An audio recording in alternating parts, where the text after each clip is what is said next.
What's going on, guys? Welcome back for another video. In this one, we're watching this guy do some parking lot striping, but he's not going to use a machine. He's going to use some tape and a roller and roll the paint on.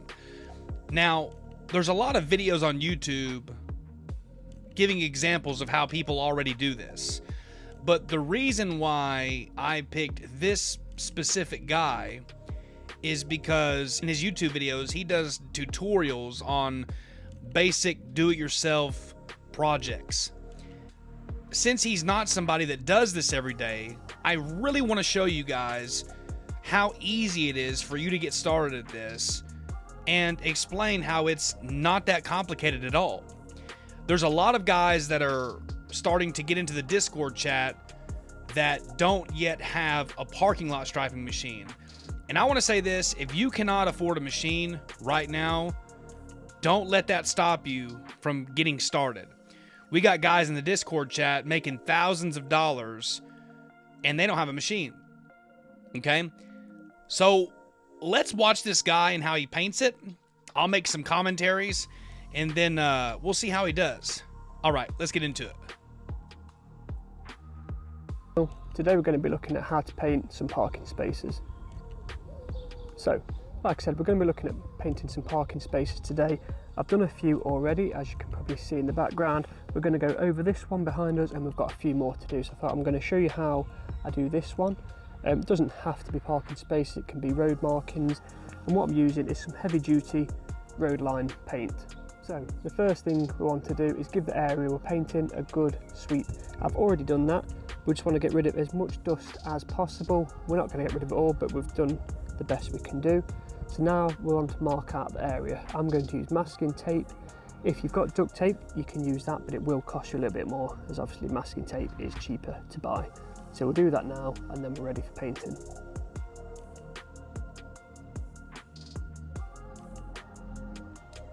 Now let me just stop right here. He's taping off the parking lot lines, but one thing that I did not see him do is pop a string line towards the back. A lot of times when people do this, they oftentimes forget to pop a string line on the tail ends of the lines, making each line a different line length. That's one of the most tackiest things that you can do in relation to striping, is leaving every single line a different line length. Totally unprofessional. I'm not saying that he's gonna do that, but what I am saying is that should have been a part of his process along with cleaning the lines. But so far, it's looking good.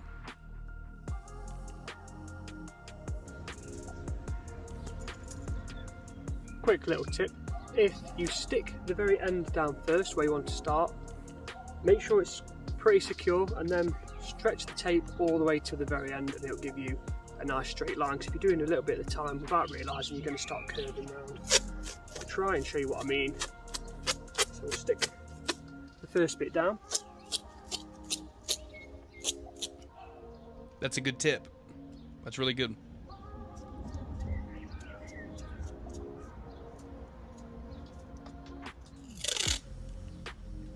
I'd say you want a good 30-40 centimetres stuck down. Then what we're going to do is carefully extend the tape all the way to the end of the line.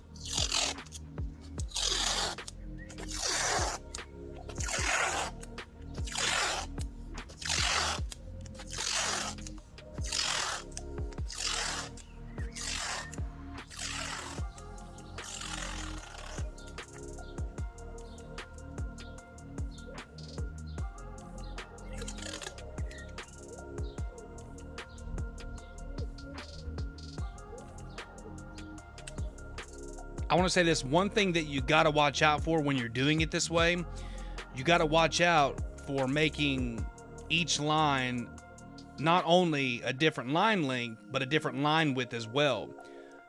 I've striped lots by hand before. I had a difficult time centering in that tape to make that line an even width all the way down the entire length of the line. Some people are really good at it. He really looks like he's doing a good job at it. But I know whenever I did it by hand, I really had a difficult time making that an even width, but he's actually doing a really good job. But that's one thing to kind of look out for, because the last thing you want to do is not really pay attention to how wide the line is. You're picking up everything, you're getting ready to go, you're done for the day, and then you notice that this line is a lot wider than all the other ones. And some people might not notice it, but I'm somebody that kind of stuff really does eat at me. I'll be driving away from the job thinking about that. So, but anyways, it's looking really good so far. Let's keep going.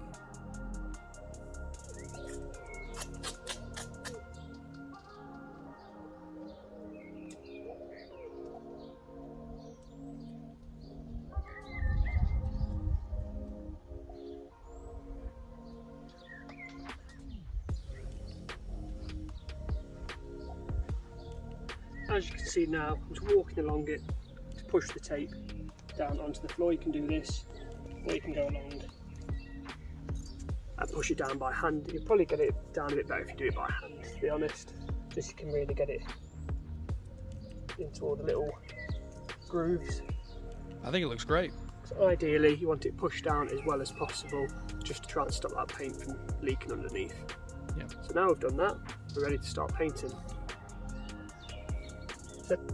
I want to stop right here and say this though. You really got to be careful, because he mentioned in the beginning of the video that you can use duct tape. That is true, you can use duct tape. However, when you use duct tape, even if you press it on the ground firm as hard as you can, when you lift up that tape, unless it's smooth concrete, then the line is not going to be as sharp. For example, if you use duct tape on asphalt, you're not going to get a sharp, crisp line as if you were when you used it on concrete. So just be aware of that if you're doing these by hand, that on asphalt, especially really, really rough asphalt, I would not use duct tape. I used it the other day on some handicaps because it's all that I had, and I noticed that even though I pushed down, the lines in the handicap box were not as sharp as they could have been. So just some things to think about. Depending upon what surface you're using would depend upon the different types of tape that you would have, if that makes sense. Let's keep going. Before you dip in your brush, give your paint a good stir. Things like this, like I said, this is just a heavy duty road line paint. When I opened it, it was black, so give it a really, really good stir. I'm just using an old bit of branch that I found on the floor, because it does have some sort of rubber in it as well, which I think that's why it dries nice and hard. I've already stirred this not too long ago, so mine's not too bad, but make sure you mix it thoroughly. And then, little tip, what I do, I get an old, well not old, but a little disposable plastic cup, or an old bowl if you've got one. Dip that in.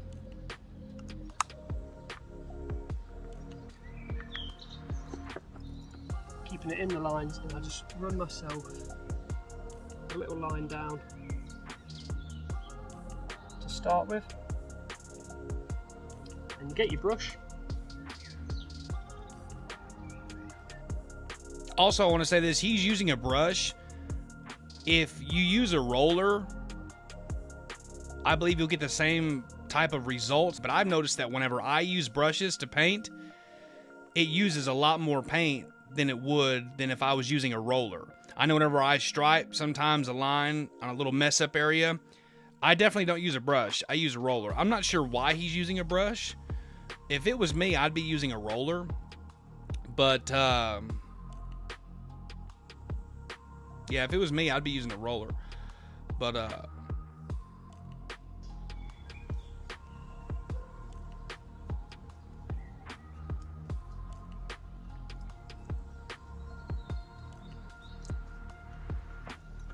and you just start to work that in.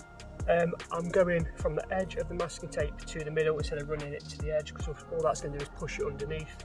As you can see here, we go kind of grab it from the middle, and we just come from the masking tape to the middle, and then we go the other side. Looks good.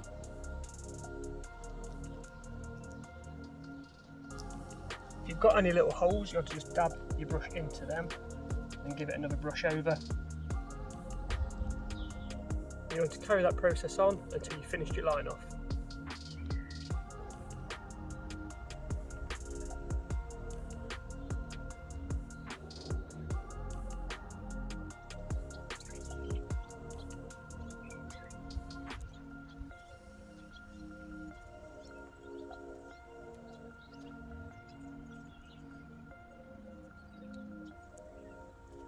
So if you're going to do the pouring method like I have, just one little tip, don't pour too much and do it in little sections. So don't do a line right from the top all the way to the bottom, because the paint will naturally spread out, especially if you put too much, and it'll work its way under the tape. That has happened in a couple of sections, so we'll notice that probably when we pull the tape up, but we've just done this last little end now. So we'll take off the tape and we'll see how it looks.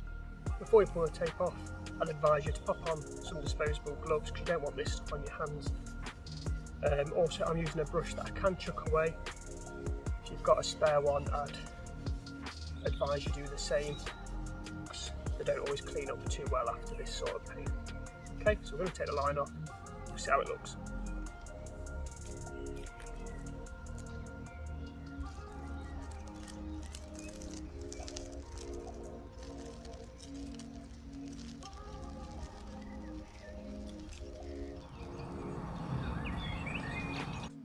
I want to stop right there. See how the paint got on, see how the paint got a little bit on the sides? It's not too bad. It's not too bad. But again, if he was working on a flat concrete surface, you wouldn't have that. And maybe he probably put a little bit too much paint on the ground. It got the job done, but there you have it. You know, that paint is on the sides and it's there.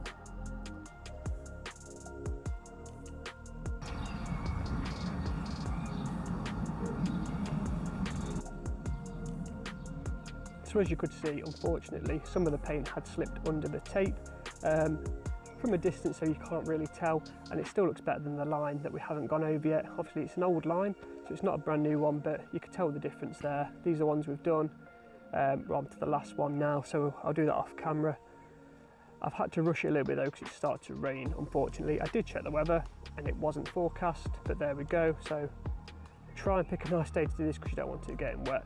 Hope this has helped. Any questions, guys, feel free to pop them in the comments and I'll get back to you. See you next time. Okay.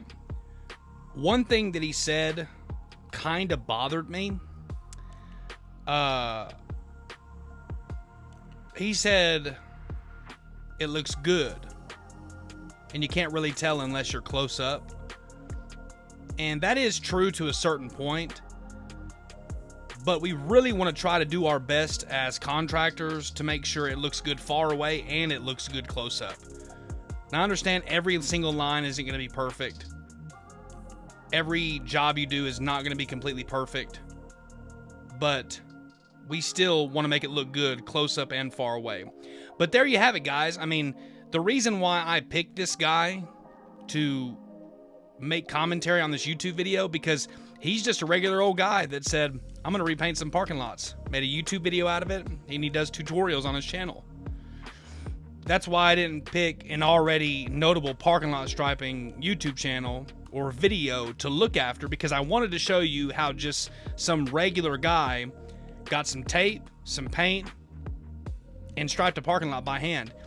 If you're patient and you don't try to get too much done too quickly, and you don't pour a lot of paint on the ground, and you take your time and move slow, then you won't get that excess runoff like he did under the tape.